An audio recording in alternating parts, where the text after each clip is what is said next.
Undead Unluck is an anime that aired in the fall of 2023 and the winter of 2024, and I have no idea how I missed this show. Maybe because it was only on Hulu in America, but I binge watched the first half of the 24 episodes in like 2 days, and it's so good. So I wanted to talk about it. The title of the show is called Undead Unluck because the main character's abilities are undead and unluck. Andy is undead, which obviously means he's kind of zombie like, but he's pretty much just a guy who can't die. His limbs get cut off, he regenerates. And Unluck is Fuko Izumo. And her ability is if she makes skin to skin contact with anyone, something unlucky will happen to them, and it varies depending on conditions. So she's a very rogue inspired character if you're a fan of X-Men.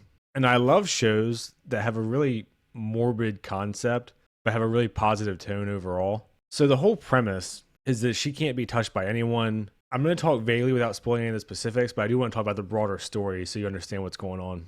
The show opens with this really dramatic love scene, and then she closes her book. You find out she was finishing reading a long-running shoujo manga or romance manga or whatever. I'm assuming they're doing the thing where that's how this story is going to end as well.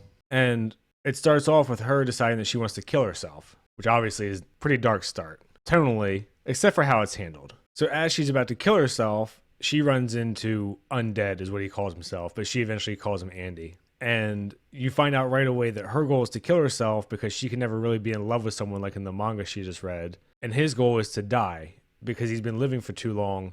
He just wants death. So he's in search for the greatest death ever that will actually kill him. So it sounds like a super downer premise. So there's a whole bunch of components to the story. This is obviously a supernatural world where people have powers, and they're called negators. And all the negators, their abilities start with un. So obviously undead, unluck. Later on you meet unstoppable, unmovable, unchanging. So there's a whole bunch. So these two get to know each other. She keeps trying to run away, and you kind of get to see his powers because he cuts off his limbs and uses them as projectiles or to propel himself. And obviously he can't be killed. So he's really powerful. An organization sends this group after these two, and it's all pretty funny the way that their bickering goes and everything's handled. Like I said, it's a really dark premise, but it's a very positive tone. So when they're trying to escape this group, she gets taken hostage, and she's claiming to not know how her ability works. And Andy surrenders if the guy will let her go, cuts off his head and throws it toward him. She kisses it and then runs, because she does have some understanding of her ability, Unluck. And it essentially causes this building to get nuked. So Andy's like, look, we have to stick together now because the Union's going to be after us. In episode 2, you find out that the Union is a group of 10 people who hunt down negators. And it's always 10. And he says, look, stay with me. I'll protect you because you're the only person who can provide me death. And at first, she's like, oh, you're the only person that can provide me safety. He wants to figure out how her abilities work. And he realized that when she kissed him on the cheek, it bombed the whole building. So he's like, oh, maybe if we do more, it'll be an even bigger unluck. And then she says, and it seems like she's lying, but it's actually the truth, is it depends on how much affection she has for the person that she kisses.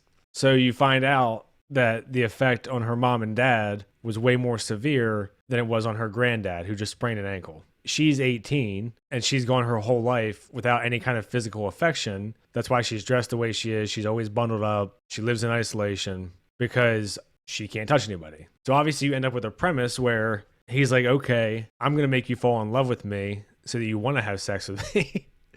She's like, fine, I'll stay with you so that you can protect me. And I can actually have some kind of physical companionship without there being consequences because he can't die. So this group, the Union, shows up, and the Union kills or collects negators. They have 10 people on their board, no more, no less. So Andy says, okay, let's kill 2. We'll take their spots, and then we can work for them so they're not constantly chasing us. And then I can work on getting in your pants. Like I said, it's a morbid premise, but really funny the whole time. Mostly. There are some serious moments. Over the course of the next couple episodes, they do manage to kill 2 of these negators. And you have 2 types of negators. You have external and internal. External would be like Unluck, where her ability only affects other people. And internal would be like Undead, where his ability only affects him. Another split is voluntary and compulsory. So his is voluntary if he cuts his limbs off and regenerates, and hers is compulsory. If certain conditions are met, it acts that way regardless of whether or not she wants it to. So they get on the board with Union, and you find out that the group Union has a bigger purpose. There's other factions that oppose Union. And another part of what the group Union does, and this is the last thing I'll say, they hunt down Umas. and it's unidentified mysterious animal, obviously play on UFO. But these are monsters that are sometimes humanoid, sometimes not, with abilities that are destructive. And that's part of what they do for their job with the Union. So for example, one of them is called Spoil, and they usually represent some kind of concept. So Spoil obviously rots everything around him decays, people turn into zombies. So it's a whole supernatural world. It's more than just this little bit that I've talked about. So there's a lot going on that I don't want to get into and spoil, but this is definitely a show that I would recommend. I love shows with these weird, dark premises. People have abilities. It's mostly comedic, but there's pretty serious moments. And the serious moments still feel serious and emotionally impactful. The manga is still ongoing. I just checked. It's around chapter 200. So it's weekly. I don't know where it's at in the plot, but hopefully it's one of those that's wrapping up fairly soon, because from the show at least, it seems like there's a pretty clear goal. I won't say what it is because you can just watch it and get to it. But yeah, it's great. So I just want to make a quick video about it, talking about it. I feel like I watch a fair amount of anime each season. I just have no idea how I missed this one. Probably because it's only on stupid Hulu, which I just got recently for Shogun. But anyway, I'll leave it there. If you've seen it, let me know what you think. I try to respond to all the comments, like and subscribe and all that. Thanks. See ya.